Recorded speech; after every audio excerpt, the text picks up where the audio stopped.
Brownsville, Brooklyn, the 11th of June, 1943. In a cramped house full of kids, a boy is born to an Irish-American electrician and his Sicilian-American wife, Henry Hill Jr., born into a working-class Brooklyn family split between two very different worlds. On paper, he was nobody special. Half Irish, half Sicilian, in a neighborhood where the wrong bloodline could shut every door in your face before you were old enough to knock on one. But Henry Hill didn't want in through the front door. He wanted in through the side one, the one across the street from his house, propped open at all hours, where men in sharp suits came and went, and never seemed to work a straight day in their lives. That door belonged to a cab stand.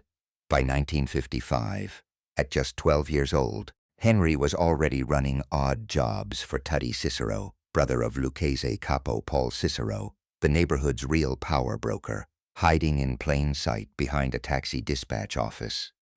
While other kids his age worried about homework and stickball, Henry was learning how to park a car so it wouldn't get a ticket, how to run coffee for men who'd rather have him around than a police officer. The movie made it look almost innocent, a kid parking cars, running errands, earning nickels and dimes. The truth is darker and stranger. This wasn't a summer job. This was an initiation, deliberate and calculated into a world built on two things, absolute loyalty and absolute secrecy. And Henry, quiet, watchful, hungry to belong somewhere he mattered, was exactly the kind of boy that world knew how to swallow whole. Because here's what nobody puts on the poster: Henry Hill wasn't Sicilian. Not fully. In the blood-strict world of the American Mafia, a half-Irish kid could run errands, hold packages, keep his mouth shut, and earn respect. But he could never be made, never be a full member. He would spend his entire adult life inside a family that could never officially call him family. He would prove himself over and over, year after year, crime after crime, and the door to full membership would never, ever open. That contradiction, desperately belonging to a world that would never fully claim him, would define every single choice Henry Hill made for the next 25 years. It made him work harder. It made him take bigger risks.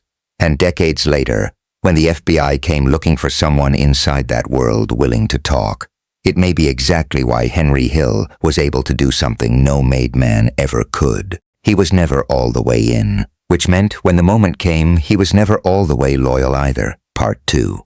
By the mid-1960s, Henry Hill wasn't running errands anymore. He was a fixture, a grown man now, moving easily between truck hijackings, loan sharking, and the low, steady hum of extortion that kept the neighborhood's wheels turning. He'd learned the two commandments of that world by heart: never rat, and never talk about business at home. Then he broke the second rule almost immediately, by falling in love with a woman who had no idea what home was about to become. Her name was Karen Friedman, Jewish, from a respectable Long Island family, about as far from Brownsville's underworld as a woman could get. Their first date, as she'd tell it years later, ended badly. Henry stood her up. Their second date ended with Henry pistol whipping a man on her doorstep for grabbing her and handing her the bloody gun to hide. Most women would have run. Karen, by her own account, found something about it intoxicating. She married him anyway in August 1965 and stepped, mostly blind, into a life split down the middle. On one side, a wife, a house, kids on the way, dinners, birthdays, the appearance of a normal marriage. On the other, a husband who disappeared for days, who came home smelling like other women's perfume, who kept guns in kitchen drawers and cash in paper bags stuffed behind the cereal boxes. Karen would later describe finding jewelry, furs, wads of $100 bills tucked into corners of the house like Easter eggs, no explanation offered and none expected. That was the arrangement. She got the lifestyle. She didn't get the truth. And the truth was considerably worse than she knew. Henry wasn't just running with wise guys. He was running two women at once for most of his marriage, a fact Karen would only piece together in fragments over the years, through phone calls that cut off too fast and nights that stretched too long. He'd later try, with a straight face, to get the witness protection program to relocate not just his wife, but his mistresses too, a request federal agents refused outright. The double life wasn't a phase. It was the operating system Henry Hill ran on. Meanwhile, the money kept getting bigger, and so did the crimes. Hijackings turned into arson-for-hire schemes. Henry became known in certain circles as a man who could make an unwanted building disappear for the right price. Insurance fraud dressed up as bad luck. Loan sharking turned into full-blown narcotics trafficking. A line the old-school bosses like Paul Vario officially forbade and unofficially looked away from, so long as the cash kept flowing upward. Henry ran drugs anyway, quietly, using his crew, including the increasingly unstable Tommy DeSimone, as muscle and mules. It worked brilliantly for years. Right up until it didn't. On May 11, 1980, the wheels finally came off. Federal agents arrested Henry Hill on narcotics charges, the culmination of a drug trafficking operation he'd been running for years under everyone's nose. He was facing real time, the kind that doesn't end with a wink and a payoff. And worse, word was already spreading through the crew that Henry was a liability, a man who talked too much, partied too hard, and knew too many secrets to be left standing free. Factual America, Jimmy Burke, his mentor and closest friend for 2 decades, was already a man capable of murdering nearly everyone connected to the Lufthansa heist to keep his own hands clean. Henry knew, better than anyone alive, exactly what Jimmy Burke was capable of when a friend became a risk. Sitting in a jail cell in the late spring of 1980, Henry Hill faced a choice no wise guy code had ever prepared him for: die loyal or live as a rat. He didn't hesitate long. Spring 1980. A jail cell somewhere in the federal system. Cold, fluorescent lights. The kind of silence that makes a man count his own heartbeat. Henry Hill sits alone with a decision that has no good version. Behind him, 25 years inside a world that raised him, fed him, made him rich, and now, quite possibly, was going to kill him. Ahead of him, a door nobody in his world was ever supposed to walk through. Facing significant prison time, Hill made the decision that would define the rest of his life. He chose to become an FBI informant, not out of guilt, not out of conscience, out of arithmetic. He'd done the math on 2 threats at once: a narcotics case that could bury him in a federal prison for decades, and a paranoid, murderous mentor in Jimmy Burke who was already erasing anyone connected to the Lufthansa heist who looked even slightly unreliable. Henry Hill knew Burke's math too. He'd watched him do it to other men. He wasn't going to wait around to become the next name on that list. Factual America, so he talked. And once Henry Hill started talking, he did not stop. His testimony would go on to help convict 50 of his former associates, a staggering number for one man to bring down, including his own mentors Paul Vario and Jimmy Burke themselves. 2 decades of loyalty, blood oaths, favors, funerals, Christmas parties at Robert's Lounge, all of it laid out in exacting, damning detail for federal prosecutors. The men who had raised him from a 12-year-old kid running errands at a cab stand went to prison because of the stories he told. Interestingly, even Hill's cooperation had its limits and its failures. Despite everything he gave prosecutors, authorities were never able to make the Lufthansa charges against Burke stick. The heist that made the whole crew famous stayed technically unsolved for decades, and even when a Bonanno family associate named Vincent Asaro was finally charged decades later, a jury acquitted him. The biggest heist in American history, the one that ended so many lives, never produced a single Lufthansa-specific conviction. It remains, even now, one of the great unsolved footnotes of American organized crime, solved in every newspaper, in every book, in the court of public opinion, and nowhere that legally mattered. But for Henry personally, the deal was done. In exchange for his testimony, the federal government offered him and his family entry into the witness protection program. New names, new city, new life, total disappearance. Henry, being Henry, immediately tried to push his luck. He actually asked federal handlers whether two of his mistresses could be relocated into protection, along with his wife and children. The answer was no. Even the government, in the business of rebuilding broken men's lives from scratch, wasn't in the business of managing Henry Hill's love life. So the family went in, Henry, Karen, their 2 kids, scattered under aliases to unfamiliar towns, forbidden from contacting old friends, old neighborhoods, old anything.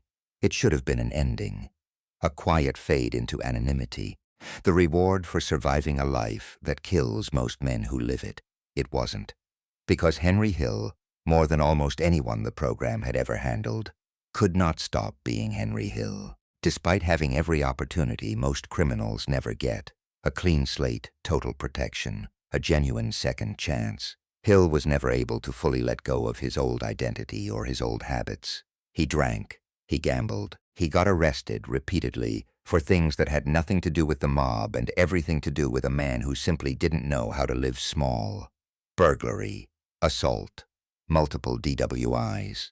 He was arrested again in 1987, this time for narcotics conspiracy, and received 5 years probation. The federal government had given Henry Hill a new name specifically, so nobody could find him, and Henry Hill kept doing things that made him easy to find. By the early 1990s, the arrangement collapsed entirely. Hill and Karen were formally expelled from the Witness Protection Program, partly for his relentless criminal activity, and partly because he simply could not stop revealing his own real identity to bartenders, to reporters, to anyone who'd buy him a drink and listen to a story. The man who spent 25 years mastering the art of secrecy inside the Mafia couldn't keep a secret when the secret was his own. And then, in 1990, something happened that changed the entire shape of Henry Hill's second act. Martin Scorsese's Goodfellas hit theaters, based on Nicholas Pileggi's 1986 book, Weezer Guy, the product of dozens of hours Henry had spent talking to Pileggi after flipping. The film turned Henry Hill's confession into a cultural phenomenon. Ray Liotta's opening line, a declaration that as far back as he could remember, he always wanted to be a gangster, became one of the most quoted openings in American cinema. Suddenly, the informant who'd been hiding under an assumed name for a decade was famous. Genuinely, unmistakably famous. Not as a rat, as a legend. He embraced it with a fervor that shocked even the people who'd known him longest. He sold his story to magazines, made the rounds on talk shows, and somehow parlayed a lifetime of federal crimes into a media career. Pasta sauces with his name on the label, a cookbook, paid speaking gigs. He toured college campuses, lecturing wide-eyed students about the dangers of organized crime.